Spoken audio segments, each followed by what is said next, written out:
Hello students, we are going to start our Unit 1 Diversity of Living Organisms of Class 11 Biology. This is the part 1 and under this unit we are going to start the chapter number 1. Please like, share and subscribe my YouTube channel for further notifications.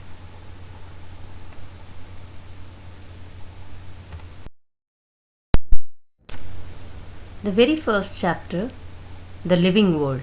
Let's start the chapter. The living world, as the name suggests, what do we mean by the living? What is living?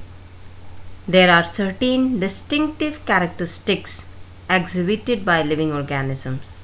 Such characteristics distinguish the living from the non-living.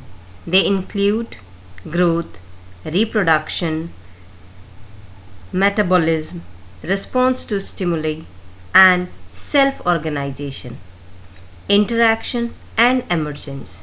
These are the various characteristics by which we can easily know about the living things.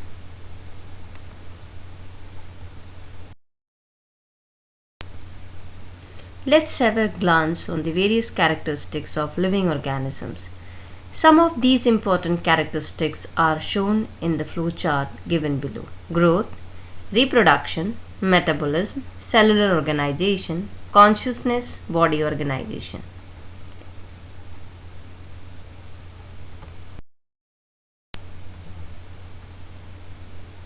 As we have already discussed about the various characteristics of living organisms, let's start to study these characteristics in detail. Very first one is growth. Now, what do we mean by the term growth?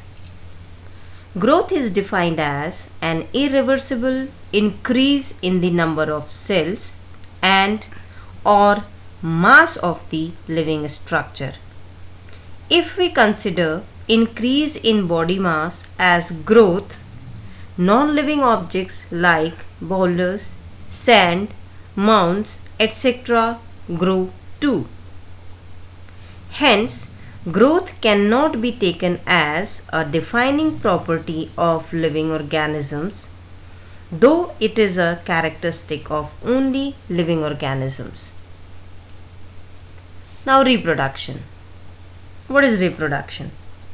Unicellular organisms reproduce or multiply by cell division. In multicellular organisms, reproduction mostly refers to sexual reproduction.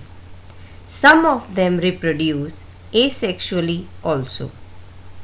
Reproduction cannot be considered an all-inclusive defining characteristic of living organisms for the following reasons.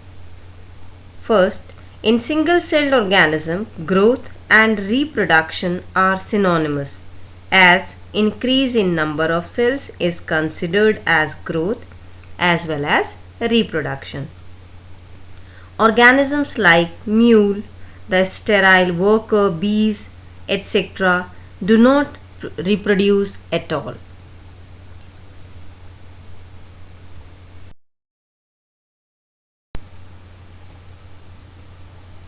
Let's move to the next characteristic, that is metabolism.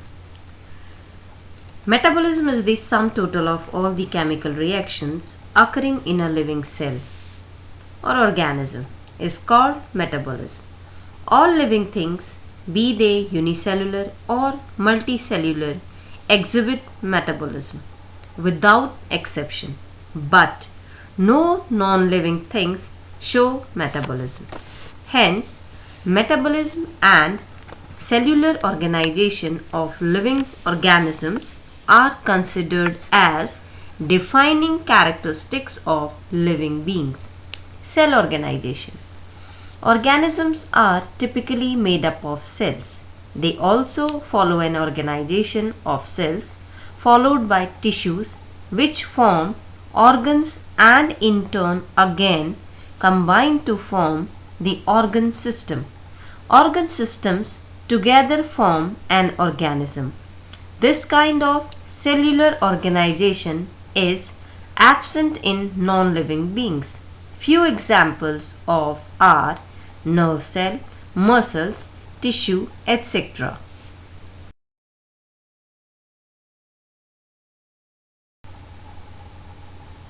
Let's move to the next characteristic, that is consciousness.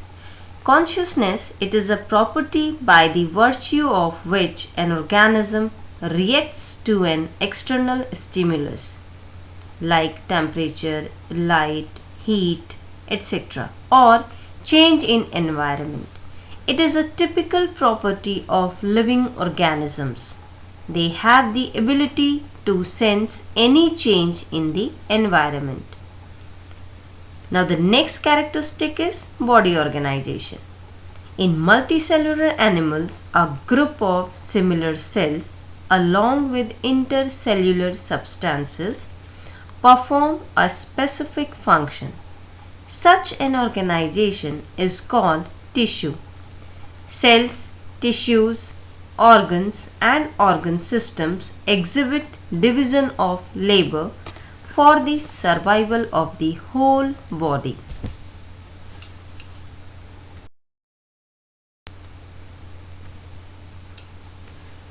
Now, let's conclude the various points that describe what living is. A living thing is able to maintain the internal environment of the body. This is known as homeostasis. The structure of a living thing is highly organized. It should be able to break down or build up nutrients to carry out the metabolic activities. It should have the ability to adapt to changing environmental conditions.